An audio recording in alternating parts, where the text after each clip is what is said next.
മരിച്ചവരുടെ ആത്മാക്കളെക്കുറിച്ച് തെറ്റായ പല പ്രബോധനങ്ങളും ഇന്ന് നമ്മുടെ സമൂഹത്തിൽ പ്രചരിക്കുന്നുണ്ട്. ഈ തെറ്റായ പ്രബോധനങ്ങൾ, പഠനങ്ങൾ ഇവിടെ അവതരിപ്പിക്കുന്നതിൻ്റെ ലക്ഷ്യം ഇത് കത്തോലിക്ക വിശ്വാസത്തോട് ചേർന്ന് പോകാത്തതാണെന്ന്, വിരുദ്ധമാണെന്ന് നമുക്ക് മനസ്സിലാക്കുന്നതിന് വേണ്ടിയാണ്.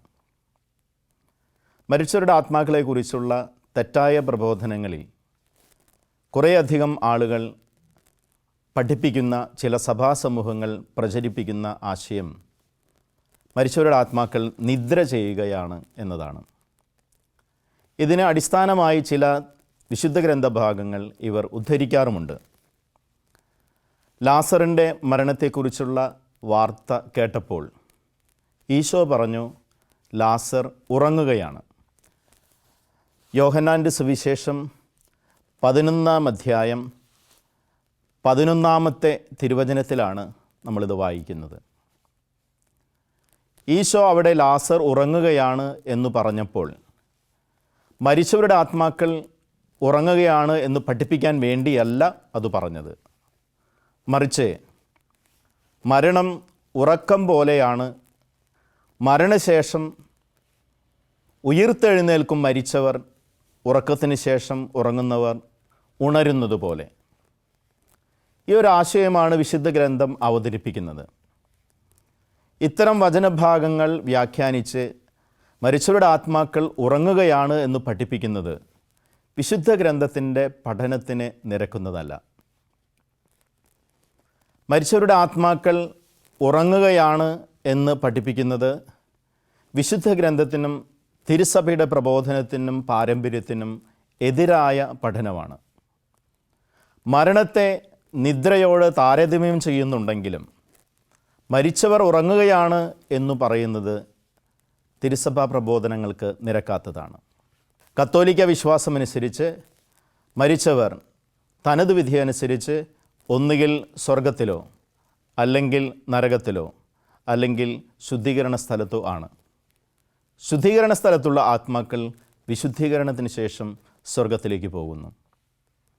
അപ്പോൾ മരിച്ചവരുടെ ആത്മാക്കൾ നിദ്ര ചെയ്യുകയാണ് എന്ന് പഠിപ്പിക്കുന്നത് കത്തോലിക്ക വിശ്വാസത്തിന് നിരക്കാത്തതാണ്. മരിച്ചവരുടെ ആത്മാക്കളെക്കുറിച്ചുള്ള മറ്റൊരു തെറ്റായ പഠനം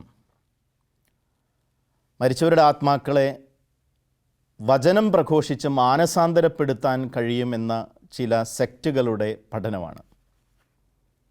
ഇവർ അവകാശപ്പെടുന്നത് മരിച്ചവരുടെ ആത്മാക്കളെ വിളിച്ചു വരുത്തി അവരോട് സുവിശേഷം പ്രസംഗിച്ച് അവരെ മാനസാന്തരപ്പെടുത്തി വീണ്ടും സ്വർഗരാജ്യത്തിലേക്ക് അയക്കാൻ സാധിക്കുമെന്ന് സാധാരണ ജനങ്ങളെ പഠിപ്പിച്ച് ആശയക്കുഴപ്പമുണ്ടാക്കുകയാണ് സഭാസമൂഹത്തിൽ. ഇതിന് അടിസ്ഥാനമായി ചില വചനഭാഗങ്ങൾ തെറ്റായി വ്യാഖ്യാനിച്ച് അവർ ആരോപിച്ച് പറയാറുണ്ട്. എന്നാൽ ഈശോയുടെ പ്രബോധനത്തിൽ നിന്ന് ഒരു കാര്യം വ്യക്തമാണ്. ജീവിച്ചിരിക്കുമ്പോഴാണ്, ഈ ഭൗമിക ജീവിത കാലഘട്ടത്തിലാണ് മാനസാന്തരത്തിന് സാധ്യതയുള്ളത്.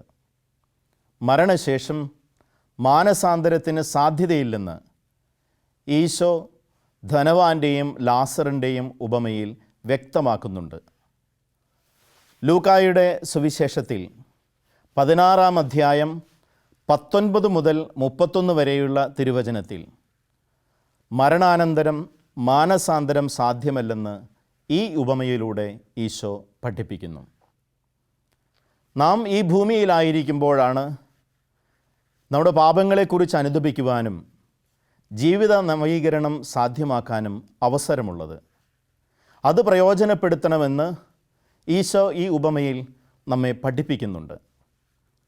മരണശേഷം മാനസാന്തരത്തിന് സാധ്യതയുണ്ടെങ്കിൽ ഈ ജീവിച്ചിരിക്കുമ്പോൾ എന്തിന് നല്ല ജീവിതം നയിക്കണം എന്ന ഒരു സ്വാഭാവികമായ ചോദ്യവും വിശ്വാസികളിൽ ഉണ്ടാകാനിടയുണ്ട്.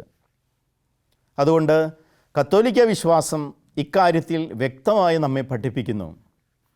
ജീവിച്ചിരിക്കുമ്പോൾ, ഈ ഭൂമിയിലായിരിക്കുമ്പോഴാണ് നാം മാനസാന്തരത്തിന് വേണ്ടി പരിശ്രമിക്കേണ്ടത്, പാപത്തിൽ നിന്നകന്ന് മാനസാന്തരപ്പെട്ട് വിശുദ്ധ ജീവിതം നയിക്കേണ്ടത്. മരണശേഷം മാനസാന്തരത്തിന് പ്രസക്തിയില്ല, അവസരവുമില്ല. മരിച്ചവരുടെ ആത്മാക്കളെക്കുറിച്ച് ഇന്ന് ഏറ്റവും അധികം പ്രചാരത്തിലിരിക്കുന്ന തെറ്റായ വിശ്വാസവും പ്രബോധനവും. ആത്മാക്കൾ ഈ ഭൂമിയിൽ അലഞ്ഞു തിരിഞ്ഞ് നടക്കുകയാണെന്നുള്ള പഠനമാണ്. സാധാരണയായി ജനങ്ങൾ പ്രേതങ്ങളെ കണ്ടു, കേട്ടു, തൊട്ടു എന്നൊക്കെ പറയുന്ന അനുഭവങ്ങൾ നാം കേട്ടിട്ടുണ്ട്. മരിച്ചവരുടെ ആത്മാക്കൾ ഈ ഭൂമിയിൽ അലഞ്ഞു തിരിഞ്ഞ് നടക്കുകയും പലരെയും പേടിപ്പിക്കുകയും ഉപദ്രവിക്കുകയും ചെയ്യുന്ന കഥകൾ നാം ധാരാളം കേട്ടിട്ടുണ്ട്. കത്തോലിക്ക വിശ്വാസത്തിന് ഒരിക്കലും നിരക്കാത്ത ഒരു അബദ്ധ പ്രബോധനമാണ് ഇത്. മരിച്ചവരുടെ ആത്മാക്കൾ ഈ ഭൂമിയിൽ അലഞ്ഞു തിരിഞ്ഞ് നടക്കുകയല്ല. അവർ തനത് വിധി അനുസരിച്ച് ഒന്നുകിൽ സ്വർഗത്തിലോ അല്ലെങ്കിൽ നരകത്തിലോ അല്ലെങ്കിൽ ശുദ്ധീകരണ സ്ഥലത്തോ ആണ്. ശുദ്ധീകരണ സ്ഥലത്തുള്ള ആത്മാക്കൾ വിശുദ്ധീകരണത്തിന് ശേഷം സ്വർഗത്തിലേക്ക് പോകുന്നു. ഇങ്ങനെ പറയുമ്പോൾ സ്വാഭാവികമായി നമ്മുടെ മനസ്സിലൊരു ചോദ്യം ഉയരും. ഈ പ്രേതങ്ങളെ കണ്ടു, കേട്ടു, തൊട്ടു എന്നൊക്കെ പറയുന്ന അനുഭവങ്ങളെ നമ്മൾ എപ്രകാരം മനസ്സിലാക്കണം? 3 വ്യത്യസ്ത വ്യാഖ്യാനങ്ങൾ ഇതിന് സാധ്യമാണ്. ഒന്നാമത്തേത്, മാനസിക കാരണങ്ങൾ കൊണ്ട്, മനഃശാസ്ത്രപരമായ കാരണങ്ങൾ കൊണ്ട് ഇത് സംഭവിക്കാം എന്നുള്ളതാണ്. പ്രേതങ്ങളുണ്ടെന്ന് ഉള്ളിൻ്റെ ഉള്ളിൽ വിശ്വസിക്കുന്ന ഒരു വ്യക്തി ചിലപ്പോൾ ഇല്ലാത്ത കാഴ്ചകൾ കണ്ടേക്കാം, ഇല്ലാത്ത കാര്യങ്ങൾ കേട്ടേക്കാം. യാഥാർത്ഥ്യത്തിൽ നിന്ന് തികച്ചും വിഭിന്നമായ രീതിയിൽ ഇപ്രകാരം ഒരു വ്യക്തി കാര്യങ്ങൾ അനുഭവിക്കുന്നുണ്ടെങ്കിൽ അത് മാനസികമായ കാരണങ്ങളാൽ വിശദീകരിക്കപ്പെടേണ്ടതാണ്. രണ്ടാമതൊരു സാധ്യത, ദൈവം അനുവദിക്കുന്ന ദർശനങ്ങൾ ഉണ്ടായേക്കാം. വിശുദ്ധ അൽഫോൻസാമ്മയുടെ ജീവിതത്തിൽ ഇതിനുദാഹരണം നാം കാണുന്നുണ്ട്. അൽഫോൻസമ്മ രോഗിയായിരുന്നപ്പോൾ വിശുദ്ധ ചാവറയച്ചൻ പ്രത്യക്ഷപ്പെട്ടെന്നും രോഗസൗഖ്യം നൽകിയെന്നും ജീവചരിത്രത്തിൽ നാം വായിക്കുന്നുണ്ട്. ഇത് ഒരിക്കലും മരിച്ചവരുടെ ആത്മാക്കളുടെ ഇറങ്ങി വരവായോ അലഞ്ഞു തിരിയുന്നതായോ മനസ്സിലാക്കരുത്. ദൈവം ചില വ്യക്തികൾക്ക് നൽകുന്ന ദർശനങ്ങളായി ഇവയെ കണക്കാക്കാവുന്നതാണ്. എന്തിനാണ് ദൈവം ഇത്തരം ദർശനങ്ങൾ അനുവദിക്കുന്നത്? ഒന്നുകിൽ ആ വ്യക്തിയുടെയോ അല്ലെങ്കിൽ ഒരു സമൂഹത്തിൻ്റെയോ നന്മയ്ക്ക് വേണ്ടി മാത്രമാണ് ദൈവം ദർശനങ്ങൾ അനുവദിക്കുന്നത്. ചിലപ്പോഴൊക്കെ നമ്മുടെയൊക്കെ ജീവിതത്തിലും ഇത്തരം അനുഭവങ്ങൾ ഉണ്ടായേക്കാം. മരിച്ചുപോയ ചില വ്യക്തികളുടെ ദർശനങ്ങൾ നാം കണ്ടേക്കാം. ഒറ്റ കാര്യമേ നമ്മൾക്ക് അവിടെ ചെയ്യാനുള്ളൂ, ഈ വ്യക്തികൾക്ക് വേണ്ടി ആത്മാർത്ഥമായി പ്രാർത്ഥിക്കുക എന്നത്. മൂന്നാമതൊരു സാധ്യത, പിശാചിനെ ഏത് രൂപത്തിൽ വേണമെങ്കിലും പ്രത്യക്ഷപ്പെടാൻ സാധിക്കുമെന്നതാണ്. പൈശാചിക സ്വാധീനം കൊണ്ട് ഇത്തരം അനുഭവങ്ങൾ ഉണ്ടായേക്കാം എന്നർത്ഥം. കാണപ്പെടുന്നത്, പ്രത്യക്ഷപ്പെടുന്നത് മരിച്ചുപോയ വ്യക്തിയാണെങ്കിലും സത്യത്തിൽ അവിടെ വന്നിരിക്കുന്നത് പിശാചാണ്, പൈശാചികമായ ഉപദ്രവമാണ്. പിശാചിനെ ഏത് രൂപത്തിൽ വേണമെങ്കിൽ പ്രത്യക്ഷപ്പെടാൻ സാധിക്കും എന്ന് സഭ അനേകം വിശുദ്ധാത്മാക്കളുടെ ജീവചരിത്രങ്ങളിൽ നിന്ന്, അനുഭവങ്ങളിൽ നിന്ന് മനസ്സിലാക്കിയിട്ടുള്ള സത്യമാണ്. ഒരു പക്ഷേ ഇത് കാണുന്ന വ്യക്തി മരിച്ചുപോയ ഒരു വ്യക്തിയെയാണ് കാണുന്നതെങ്കിലും തീർച്ചയായും പ്രത്യക്ഷപ്പെടുന്നത്, ഉപദ്രവം ചെയ്യുന്നത് പിശാചിൻ്റെ ഒരു പ്രവൃത്തിയായി നമുക്ക് മനസ്സിലാക്കാം. പിശാചിൽ നിന്നുള്ള ഒരു പ്രവർത്തനമാണെങ്കിൽ ഒരിക്കലും നന്മയായ ഒരു ലക്ഷ്യം അതിനുണ്ടാകില്ല. മറ്റുള്ളവരെ ഉപദ്രവിക്കുന്നതിനോ പേടിപ്പിക്കുന്നതിനോ തെറ്റായ ആശയങ്ങൾ സമൂഹത്തിൽ പ്രചരിപ്പിക്കുന്നതിനോ വേണ്ടിയുള്ള ഒരു പ്രവർത്തനമാണ് അത് എന്ന് പ്രത്യേകം പറയേണ്ടതില്ലല്ലോ. അപ്പോൾ ഇവിടെ ദൈവം അനുവദിക്കുന്ന ദർശനങ്ങളെയും പൈശാചിക സ്വാധീനം കൊണ്ട്, ഉപദ്രവം കൊണ്ടുണ്ടാകുന്ന അനുഭവങ്ങളെയും വേർതിരിച്ച് തന്നെ മനസ്സിലാക്കണം. സാധാരണ വിശ്വാസികൾ പറയുന്ന ഇത്തരം അനുഭവങ്ങൾ പ്രേതങ്ങളെ കണ്ടു കേട്ടു എന്നൊക്കെ പറയുന്ന അനുഭവങ്ങൾ ഭൂരിഭാഗവും മാനസികമായ കാരണങ്ങൾ കൊണ്ട് ഉണ്ടാകുന്നതാകാനാണ് സാധ്യത. മനഃശാസ്ത്രം വളർന്നതോടെ മനഃശാസ്ത്ര വിദഗ്ധർ ഇത്തരം അനുഭവങ്ങൾക്ക് മനഃശാസ്ത്രപരമായ വിശദീകരണങ്ങൾ ഇക്കാലത്ത് നൽകുന്നുമുണ്ട്. ചുരുക്കി പറഞ്ഞാൽ കത്തോലിക്ക സഭയുടെ പ്രബോധനവും വിശ്വാസവും അനുസരിച്ച് മരിച്ചവരുടെ ആത്മാക്കൾ ഈ ഭൂമിയിൽ അലഞ്ഞു തിരിഞ്ഞ് നടക്കുന്നില്ല, ആരിലും ആവസിക്കുന്നില്ല, ആർക്കും ഉപദ്രവമുണ്ടാക്കുന്നില്ല, ആരെയും പേടിപ്പിക്കുകയോ പീഡിപ്പിക്കുകയോ ചെയ്യുന്നില്ല. കത്തോലിക്ക വിശ്വാസമനുസരിച്ച് മരിച്ചവരുടെ ആത്മാക്കൾ തനത് വിധി പ്രകാരം ഒന്നുകിൽ സ്വർഗത്തിലോ അല്ലെങ്കിൽ നരകത്തിലോ അല്ലെങ്കിൽ ശുദ്ധീകരണ സ്ഥലത്തോ ആണ്. ശുദ്ധീകരണ സ്ഥലത്തുള്ള ആത്മാക്കൾ വിശുദ്ധീകരണത്തിന് ശേഷം സ്വർഗത്തിലേക്ക് പ്രവേശിക്കുന്നു.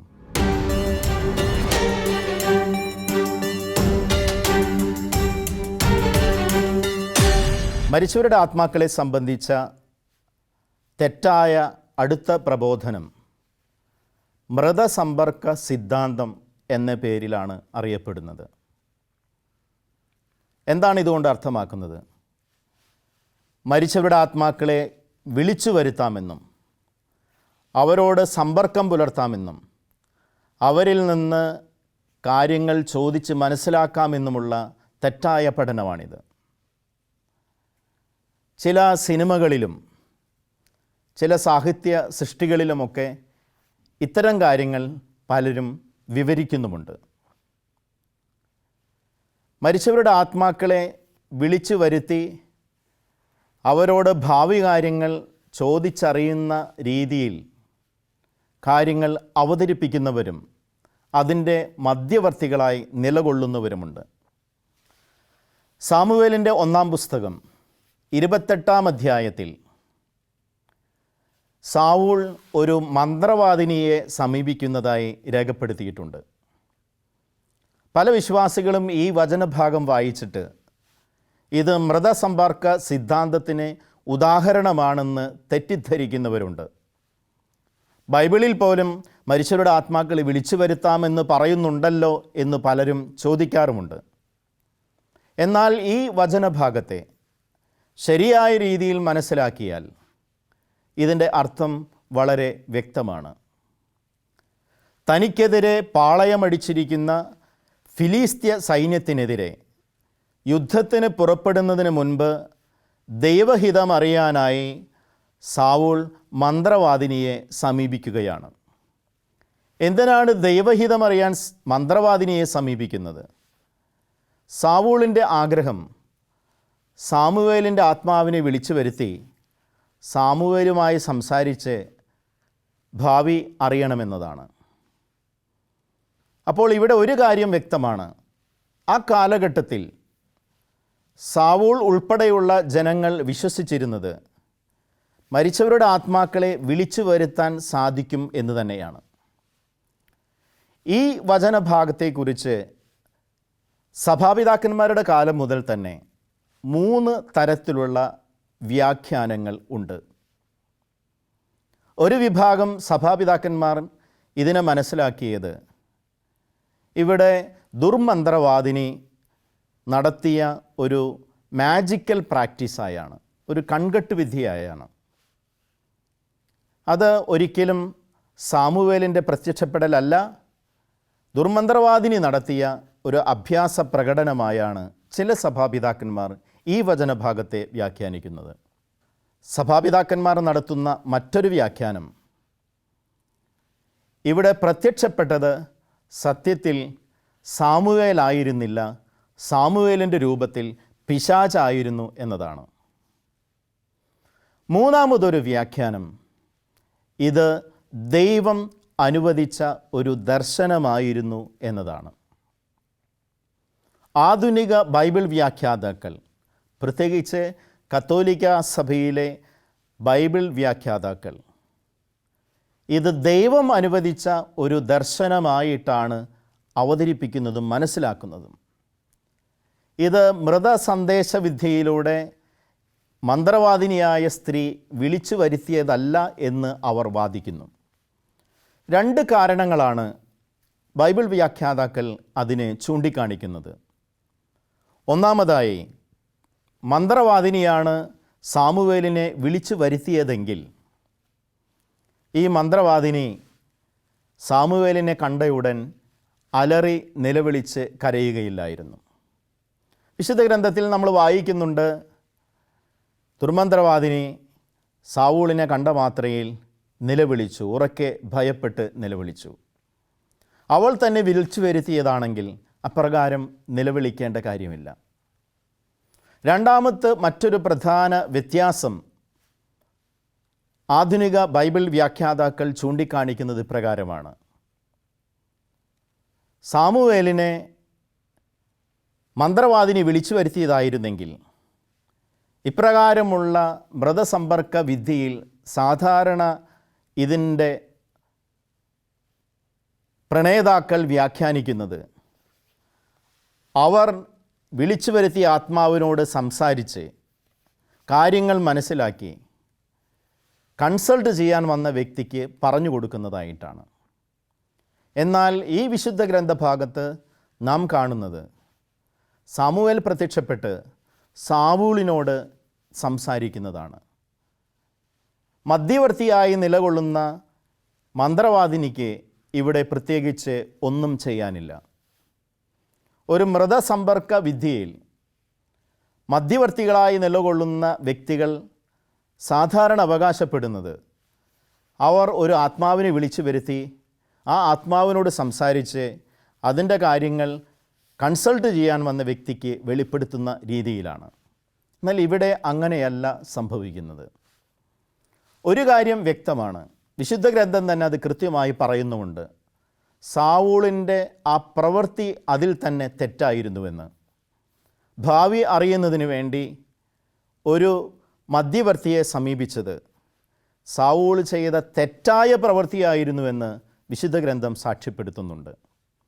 അതുകൊണ്ട് ഈ ഒരു സംഭവത്തെ മൃതസമ്പർക്ക വിദ്യയുടെ ഉദാഹരണമായി നമുക്ക് മനസ്സിലാക്കാൻ സാധിക്കുകയില്ല. മരിച്ചവരുടെ ആത്മാക്കളെ നമുക്ക് വിളിച്ചു വരുത്തുന്നതിനോ അവരുമായി ആശയവിനിമയം നടത്തുന്നതിനോ സാധ്യമല്ല. ദൈവം അനുവദിക്കുന്ന ദർശനങ്ങൾ ഉണ്ടായേക്കാം. ദൈവമാണ് ദർശനങ്ങൾ അനുവദിക്കുന്നതെങ്കിൽ നന്മയായ ഒരു ലക്ഷ്യം അതിൻ്റെ പുറകിലുണ്ട്. മനുഷ്യൻ്റെ ഇഷ്ടത്തിനനുസരിച്ച് വിളിച്ചു വരുത്താനോ ആശയവിനിമയം നടത്താനോ സാധിക്കുകയില്ല. കാരണം മരിച്ചവരുടെ ആത്മാക്കൾ നമ്മുടെ ആരുടെയും നിയന്ത്രണത്തിലല്ല. മരിച്ചവരുടെ ആത്മാക്കൾ തനത് വിധി അനുസരിച്ച് സ്വർഗത്തിലോ അല്ലെങ്കിൽ നരകത്തിലോ അല്ലെങ്കിൽ ശുദ്ധീകരണ സ്ഥലത്തോ ആണ്.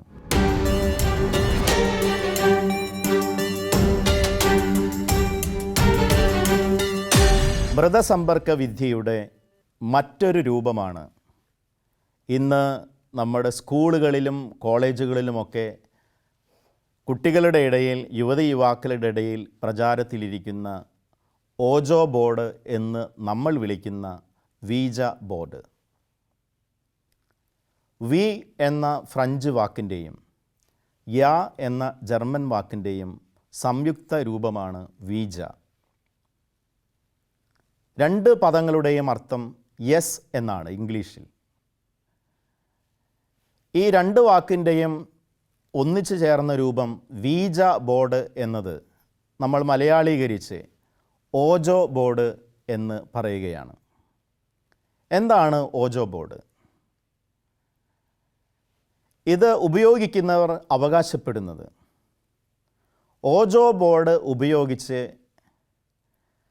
ആത്മാക്കളെ വിളിച്ചു വരുത്തി ഭാവി കാര്യങ്ങൾ ചോദിച്ചറിയാൻ സാധിക്കും എന്നാണ്. 1 മുതൽ 9 വരെയുള്ള അക്കങ്ങളും ഇംഗ്ലീഷ് ആൽഫബറ്റും അടങ്ങിയ ഒരു പലകയിൽ അല്ലെങ്കിൽ ഒരു ബോർഡിൽ ഒരു പ്ലാസ്റ്റിക് പോയിൻ്റർ അല്ലെങ്കിൽ ഒരു നാണയം വെച്ച് ഒരു ചോദ്യം ചോദിക്കുമ്പോൾ ഇവർക്ക് ലഭിക്കേണ്ട ഉത്തരത്തിലേക്ക് ഈ നാണയം അല്ലെങ്കിൽ ഈ പ്ലാസ്റ്റിക് പോയിൻ്റർ ചലിക്കുന്നു എന്നാണ് ഇവർ അവകാശപ്പെടുന്നത്. കുട്ടികൾ പലപ്പോഴും ഇത് ഉപയോഗിക്കുന്നത് പ്രത്യേകിച്ച് ടീനേജേഴ്സ് ആയ യുവാക്കൾ ഇത് ഉപയോഗിക്കുന്നത് അവരുടെ സുഹൃത്ത് ബന്ധങ്ങളെക്കുറിച്ച് അറിയുന്നതിന്, അല്ലെങ്കിൽ പരീക്ഷകൾക്ക് വരുന്ന ചോദ്യങ്ങൾ അറിയുന്നതിന്, അല്ലെങ്കിൽ ഭാവിയെക്കുറിച്ചുള്ള ചില കാര്യങ്ങൾ ചോദിച്ചറിയുന്നതിനൊക്കെയാണ്. ഇത് ഉപയോഗിക്കുമ്പോഴെപ്പോഴും ഇവർ ചെയ്യുന്നൊരു കാര്യം, കൊന്തയും കുരിശും തുടങ്ങിയ എല്ലാ ഭക്തവസ്തുക്കളും മാറ്റിവെക്കുക എന്നതാണ്. വിശുദ്ധമായ ഒരു വസ്തുക്കളും അടുത്തില്ല എന്ന് അവർ ഉറപ്പുവരുത്തും. അതിനുശേഷമാണ് ആത്മാവേ വന്നാലും എന്ന് അവർ വിളിച്ച് അപേക്ഷിക്കുന്നത്. ആദ്യം ഒരു കാര്യം പറഞ്ഞുകൊള്ളട്ടെ, ഓജോ ബോർഡ് ഒരിക്കലും ഒരു ശാസ്ത്രീയമായ ഉപകരണമൊന്നുമല്ല. ഇത് ഒരു ശാസ്ത്രീയമായ ഉപകരണമായിരുന്നെങ്കിൽ കേരളത്തിലെ എല്ലാ പോലീസ് സ്റ്റേഷനുകളിലും ഓജോ ബോർഡ് വാങ്ങിച്ചു വയ്ക്കുമായിരുന്നു. കാരണം കുറ്റവാളികൾ എവിടെയുണ്ടെന്നറിയാനും അവർ ചെയ്ത കുറ്റങ്ങൾ കണ്ടുപിടിക്കാനുമൊക്കെ ഇത് പ്രയോജനപ്പെടുത്തുമായിരുന്നു. ഇതൊരിക്കലും ഒരു ശാസ്ത്രീയ ഉപകരണമൊന്നുമല്ല. തെറ്റായ ഒരു വിശ്വാസത്തിൻ്റെ പുറത്ത് ഉപയോഗിക്കപ്പെടുന്ന ഒരു കാര്യമാണ്. ഓജോ ബോർഡ് അനുസരിച്ച് എന്തെങ്കിലും അറിവ് ആർക്കെങ്കിലും ലഭിക്കുന്നുണ്ടെങ്കിൽ തീർച്ചയായും അത് അടിസ്ഥാനമിട്ടിരിക്കുന്നത് ദൈവികമായ ഒന്നിനെയല്ല എന്ന് നിസ്സംശയം പറയാൻ നമുക്ക് സാധിക്കും. എന്തെങ്കിലും പ്രവർത്തനം നടക്കുന്നുണ്ടെങ്കിൽ, എന്തെങ്കിലും അറിവ് ലഭിക്കുന്നുണ്ടെങ്കിൽ അവിടെ പ്രവർത്തിക്കുന്നത് ഒരിക്കലും പരിശുദ്ധാത്മാവിൻ്റെ പ്രവർത്തനമല്ല, അത് പൈശാചികമായ പ്രവർത്തനമാണെന്ന കാര്യത്തിൽ സംശയമില്ല. അതുകൊണ്ട് തന്നെ ഓജോ ബോർഡ് ഉപയോഗിക്കുന്നത് ക്രിസ്തീയ വിശ്വാസമനുസരിച്ച് തെറ്റായ കാര്യമാണ്. അങ്ങനെ ചെയ്തവർ തീർച്ചയായും കുമ്പസാരം എന്ന കൂദാശയിൽ അത് ഏറ്റുപറയേണ്ട പാപമാണ്. നമ്മുടെ കുഞ്ഞുങ്ങളെ ഈ തിന്മയിൽ നിന്ന് അകന്നു നിൽക്കാൻ, ഇത് തെറ്റായ കാര്യമാണെന്ന് പറഞ്ഞു കൊടുക്കാൻ, ഇത്തരം പ്രവർത്തികളിൽ ഏർപ്പെടുന്നത് സത്യവിശ്വാസത്തിന് വിരുദ്ധമാണെന്ന് മനസ്സിലാക്കി കൊടുക്കാൻ നമുക്കെല്ലാവർക്കും കടമയുണ്ട്. മരിച്ചവരുടെ ആത്മാക്കളെക്കുറിച്ച് ഇതര മതസ്ഥർക്കിടയിൽ പ്രചാരത്തിലുള്ള, എന്നാൽ നമുക്ക് കത്തോലിക്ക വിശ്വാസികളായി നമുക്ക് അംഗീകരിക്കാൻ സാധിക്കാത്ത ഒന്നാണ് പുനർജന്മത്തിലുള്ള വിശ്വാസം.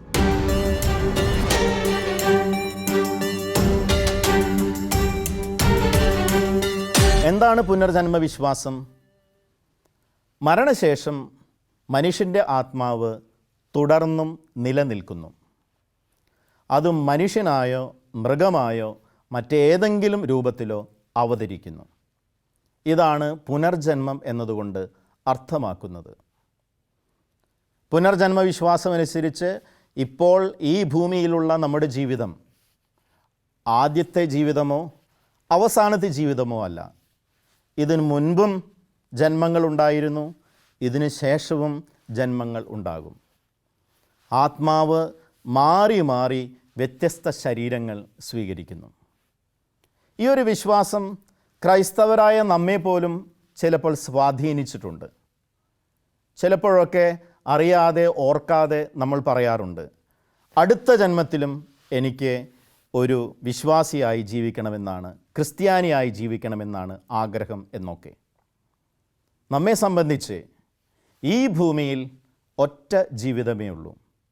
ഭൗമിക ജീവിതത്തിന് ശേഷം നമുക്കുള്ളത് നിത്യജീവിതമാണ്, മരണാനന്തര ജീവിതമാണ്.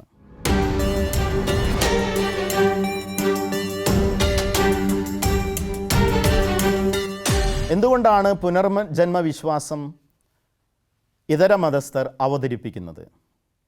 അവരുടെ വിശ്വാസമനുസരിച്ച് ആത്മാവ് വിവിധ ജന്മങ്ങളിലൂടെ വ്യത്യസ്ത ശരീരങ്ങൾ സ്വീകരിച്ചുകൊണ്ട് ജീവിക്കുമ്പോൾ സംഭവിക്കുന്നത് ആത്മാവിൻ്റെ വിശുദ്ധീകരണമാണ്. ഇപ്രകാരം വിശുദ്ധീകരണം നേടിയ ആത്മാവ് അവസാനം മോക്ഷം പ്രാപിക്കുന്നു. നമ്മുടെ വിശ്വാസമനുസരിച്ച്, കത്തോലിക്ക വിശ്വാസമനുസരിച്ച് മരണശേഷം വിശുദ്ധീകരണമുണ്ട്. പക്ഷേ അത് ഈ ഭൂമിയിൽ വിവിധ ജന്മങ്ങൾ സ്വീകരിച്ചു കൊണ്ടല്ല, മറിച്ച് ശുദ്ധീകരണ സ്ഥലത്തിൽ ആയിരുന്നു കൊണ്ടാണ്. ശുദ്ധീകരണ സ്ഥലം എന്ന് നമ്മൾ വിശേഷിപ്പിക്കുന്നത് ആത്മാക്കളുടെ വിശുദ്ധീകരണത്തെയാണ്. പുനർജന്മത്തിൽ നമ്മൾ വിശ്വസിക്കുന്നില്ല. പുനർജന്മ വിശ്വാസമല്ല നമുക്കുള്ളത്, നിത്യജീവിതത്തിലുള്ള വിശ്വാസമാണ്. ഈ ഒരു എപ്പിസോഡിൽ മരിച്ചവരുടെ ആത്മാക്കളെക്കുറിച്ചുള്ള തെറ്റായ പ്രബോധനങ്ങൾ എന്തെല്ലാമാണെന്ന് നാം വിശകലനം ചെയ്യുകയായിരുന്നു. തെറ്റായ പ്രബോധനങ്ങൾ നാം അവതരിപ്പിച്ചത്, മനസ്സിലാക്കിയത് ഇത് കത്തോലിക്ക വിശ്വാസത്തിന് ചേർന്ന് പോകുന്നതല്ല എന്ന തിരിച്ചറിവ് നമുക്കുണ്ടാകാനാണ്. ശരിയായ വിശ്വാസം എപ്രകാരം പഠിപ്പിക്കപ്പെടണം, എപ്രകാരം അതിൽ പ്രബോധനം നൽകണം എന്ന് അവബോധമുള്ളവരാക്കാൻ ഈ എപ്പിസോഡ് വഴിയായി സാധിച്ചിട്ടുണ്ടാകും എന്ന് വിശ്വസിക്കുകയാണ്. തെറ്റായ പ്രബോധനങ്ങളിൽ നിന്ന് അകന്ന് സത്യവിശ്വാസത്തിലേക്ക്, കത്തോലിക്ക സഭയുടെ യഥാർത്ഥ പ്രബോധനങ്ങളിലേക്ക് ആഴപ്പെടുവാൻ നമുക്ക് സാധിക്കട്ടെ.